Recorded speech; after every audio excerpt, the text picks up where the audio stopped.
আমাদের ভাগ্য নির্ধারণ হয় কোন রাতে? সারা দেশের মানুষ তো জানে ভাগ্য নির্ধারণ হয় শবে বরাতে। এই রাতে মসজিদে যায় ভিড় জমায় যে একটা রাতে ইবাদত বন্দেগী করে যদি ভাগ্যটা নিজের অনুকূলে লিখে নেওয়া যায়, সারা বছরের ভালো কিছু লেখাই নেওয়া যায়, তাহলে তো সারা বছর ভালো থাকা যাবে। এই জন্য ওই একটা রাতে একটু বেশি ইবাদত বন্দেগী করার চেষ্টা করে। ঠিক না ঠিক? আমাদের পিতা আদম আলাইহিস সালাম, তাকে সৃষ্টির সময় মানুষের এবং তার সন্তানদের তাকদীর তিনি লিপিবদ্ধ করেছেন। আবার প্রতিটা মানুষ মাতৃগর্ভে থাকাকালীন সময় তার তাকদীর আল্লাহ রাব্বুল আলামিন লিপিবদ্ধ করেন। আবার সারা বছরের গুরুত্বপূর্ণ বিষয় একজন মানুষের, সেটি আল্লাহ রাব্বুল আলামিন বছরের একটি বিশেষ মর্যাদাপূর্ণ রাতে লিপিবদ্ধ করেন। তাকদীরের অনেকগুলো স্তর আছে, অনেকগুলো মারহালা আছে। একজন ইমানদারের জন্য তার ইমানের পূর্ণতার জন্য পূর্ব শর্ত হলো ইমানের রোকন সমূহের মধ্যে থেকে অত্যন্ত গুরুত্বপূর্ণ একটা রোকন তাকদীরের প্রতি বিশ্বাস করা। নবী করিম সাল্লাল্লাহু আলাইহি সাল্লাম ইমানের রোকন এবং ইমানের স্তম্ভগুলোর কথা যখন বলেছেন, সবগুলোকে একসাথে বলে শেষে আলাদা করে আবার বলেছেন ওয়া আনতুমিনা বিল কদরি খাইরিহি ওয়া শাররিহি, অর্থাৎ আল্লাহ, ফেরেশতা, নবী রাসূলগণ, আখিরাত, অন্যান্য বিষয়ের প্রতি ঈমান আনার পাশাপাশি আসমানি কিতাবগুলো সব বিভিন্ন বিষয়ের প্রতি ঈমান আনার পাশাপাশি বিশেষভাবে ঈমান আনতে হবে তাকদীরের প্রতি। অর্থাৎ আমাদের জীবনে যা কিছু হয় কিংবা হবে, এই সব কিছু আল্লাহর নির্ধারণ এবং আল্লাহর তাকদীরের আলোকেই হবে। আল্লাহ যদি আগে থেকে নির্ধারণ করেই থাকেন তাহলে আর আমাদের আমল করার দরকার কি? এই বহুল জিজ্ঞাসিত প্রশ্নের সবচেয়ে সরল এবং সঠিক জবাব হলো যে আল্লাহ রাব্বুল আলামিন আমাদেরকে তাকদীরের প্রতি ঈমান আনতে বলেছেন, আর কর্ম সম্পাদন করার ক্ষেত্রে আমাদের সাধ্যের সবটুকুন দিয়ে চেষ্টা করতে বলেছেন। যে আল্লাহ আমাদেরকে তাকদীরের প্রতি বিশ্বাস রাখতে বলেছেন, সে আল্লাহই আমাদেরকে আবার তাকদীরের দিকে তাকিয়ে বসে থাকতে নিষেধ করেছেন। তাকদীর শুধু ঈমান আনার জন্য, অর্থাৎ হবে সেটাই যেটা আল্লাহ তাআলা নির্ধারণ করে রেখেছেন, কিন্তু তাই বলে আমি হাত পা গুটিয়ে বসে থাকবো না, আমি আমার কাজ চেষ্টা অব্যাহত রাখবো। মোহতারাম হাজরিন, আল্লাহ রাব্বুল আলামিন আমাদের জন্য যে তাকদীর প্রতি বছর লিপিবদ্ধ করেন, সেটা কোন রাতে হয়? আমাদের ভাগ্য নির্ধারণ হয় কোন রাতে? শবে কদর বলছে এলাকার মানুষ, সারা দেশের মানুষ তো জানে শবে বরাত। আমাদের ভাগ্য নির্ধারণ হয় শবে বরাতে না শবে কদরে?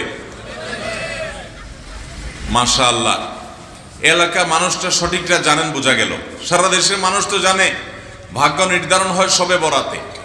ভাইরা আমার, কোরআনে হাকিমে সূরা দুখানের 3 এবং 4 নম্বর আয়াত যদি আপনি দেখেন, আল্লাহ রাব্বুল আলামিন ইরশাদ করেছেন, ইন্না আনজালনাহু ফি লাইলাতিন মুবারাকাহ ইন্না কুন্না মুনজিলিন ফিহা ইউফরাকু কুল্লু আমরিন হাকিম। আল্লাহ বলেছেন, আমি নিশ্চয় কোরআনকে নাজিল করেছি, অবতীর্ণ করেছি একটি বরকতময় রাতে। কোন রাতে বরকত নাজিল করেছেন আল্লাহ তাআলা? বরকতময় রাতে কোরআন নাজিল করেছেন আল্লাহ বলেছেন। আর এই বরকতময় রাতটা কোন রাত? যে রাতে কোরআন নাজিল হয়েছিল শবে কদর। কোনো সন্দেহ আছে? কারণ কোরআনের আরেক আয়াত বলছে, ইন্না আনজালনাহু ফি লাইলাতিল কদর, আমি কোরআনকে নাজিল করেছি যে রাতে, সেটা হলো লাইলাতুল কদরে। তাহলে লাইলাতুল কদরে আল্লাহ কোরআন নাজিল করেছেন, আর সূরা দুখানে বলেছেন আমি একটি বরকতময় রাতে কোরআন নাজিল করেছি। তাহলে এখানে বরকতময় রাত বলতে যে লাইলাতুল কদরকে বোঝানো হয়েছে, সেটা দিনের আলোর মতো পরিষ্কার। ঠিক কিনা বলেন? এরপর আয়াত আল্লাহ বলেছেন, ফিহা ইউফরাকু কুল্লু আমরিন হাকিম, এই বরকতময় রাত যে রাতে কোরআন নাজিল হয়েছে অর্থাৎ লাইলাতুল কদর, সেই রাতেই সমস্ত গুরুত্বপূর্ণ হিকমাপূর্ণ বিষয়গুলো সব ধার্য হয়ে থাকে, নির্ধারণ হয়ে থাকে। এই আয়াতের আলোকে বোঝা যায় মানুষের ভাগ্য সারা বছরের যেটি লিপিবদ্ধ হওয়ার কথা, সারা বছরের যে বাজেট হওয়ার কথা, সেটা হয়ে থাকে লাইলাতুল কদরে, শবে কদরে। মধ্য শাবানের রাত, এ রাতে আল্লাহ তাআলা মানুষকে সাধারণ ক্ষমা ঘোষণা করেন। যাদের মনে হিংসা নাই, যাদের মনে মানুষের প্রতি বিদ্বেষ শত্রুতা নাই, এবং যারা শিরকে লিপ্ত না, এই মানুষগুলো ছাড়া বাকি মানুষগুলোকে মধ্য শাবানের রাত, যেটাকে আমরা শবে বরাত বলি, হাদিসের ভাষ্য শবে বরাত নয়, হাদিসের ভাষ্য হলো লাইলাতুন নিসফি মিন শাবান, সেই রাতে আল্লাহ রাব্বুল আলামিন বান্দাকে সাধারণ ক্ষমা ঘোষণা করেন। এটা একটা ভিন্ন বিষয়, কিন্তু বছরের সবচেয়ে শ্রেষ্ঠ রাত হলো লাইলাতুল কদর, যেই রাতে আল্লাহ তাআলা বান্দার ভাগ্য ঠিক করেন। এই রাতে যে ভাগ্য আল্লাহ নির্ধারণ করে থাকেন, সেই নির্ধারণটা যেন আমাদের অনুকূলে হয়, সেই নির্ধারণটা যেন আমাদের জন্য কল্যাণকর হয়। আল্লাহ যেন আমাদের ভাগ্যে ভালো কিছু লেখেন, খারাপ কিছু যেন না লেখেন। আল্লাহ যেন তাকদীরে আমাদেরকে ভালো কিছু দেন, মন্দ কিছু থেকে বাঁচিয়ে রাখেন। সেজন্য আমরা সবাই কামনা করি কি করি না? শুধু করি তা না, শবে বরাতে যত মানুষ মসজিদে আসে আমাদের দেশে, সারা বছরের অন্য কোনো রাত দিন অন্য কোনো সময় এত মানুষ মসজিদে আসে, কারণ কি?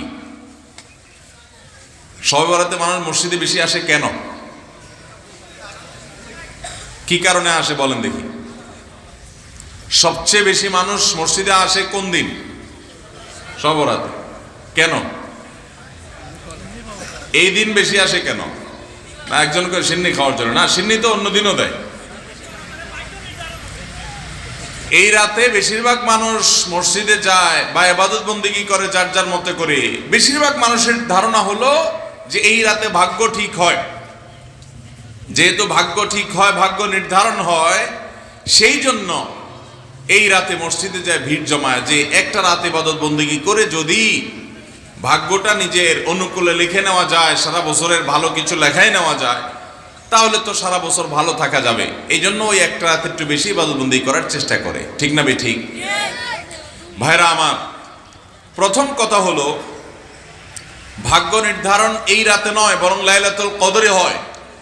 দ্বিতীয় কথা হলো ভাগ্য নির্ধারণের জন্য একটা রাত মসজিদে গিয়ে ইবাদত বন্দেগী করলেই আমার ভাগ্য নির্ধারিত হয়ে যাবে বা ভাগ্য ভালো কিছু লেখা হয়ে যাবে ভাগ্যে, এরকম কোনো কথা কোরআন বা হাদিস থেকে পাওয়া যায়? কোরআন হাদিসে কি পাওয়া যায়? সূরা নাহাল আয়াত নম্বর 97। সূরার নাম সূরা নাহাল, আয়াত নম্বর কত? 97। আল্লাহ রাব্বুল আলামিন ইরশাদ করেছেন, মান আমিলা সালিহাম মিনকুম, মান আমিলা সালিহাম মিন যাকারিন আও উনসা ওয়া হুয়া মুমিন। পুরুষ হোক আর নারী হোক, যে কোনো ব্যক্তি যদি ঈমানদার অবস্থায় ভালো কাজ করে, পুরুষ হোক কিংবা মহিলা, যে কেউ যদি ভালো কাজ খুঁটে খুঁটে খুঁটে নেক আমল করে, ভালো ভালো নেক কাজ, কোরআন হাদিসে নির্দেশিত কাজ, আল্লাহ যা করতে বলেছেন, রাসূল সাল্লাল্লাহু আলাইহি ওয়াসাল্লাম যা করতে বলেছেন, যদি সে কাজগুলো করে, এমত অবস্থায় করে যে সে ঈমানদার, অর্থাৎ ঈমান থাকতে হবে, ঈমান আছে এই অবস্থায় যদি নেক আমল করে, তাহলে কি হবে? আল্লাহ বলেছেন ফালানুহাইয়ান্নাহু হায়াতান তাইয়্যিবাহ, তাহলে সেই পুরুষ সে নারীকে আমি পবিত্র জীবন দান করব। কি জীবন দান করবেন বলছেন আল্লাহ? পবিত্র জীবন দান করবেন। এই পবিত্র জীবনে মানুষ সুখী থাকবে, এই পবিত্র জীবনে মানুষ সমৃদ্ধ থাকবে, এই পবিত্র জীবনে মানুষ ভালো থাকবে, নেক থাকবে। ওয়ালানাজজিয়ান্নাহুম আজরাহুম বিআহসানি মা কানু ইয়ামালুন।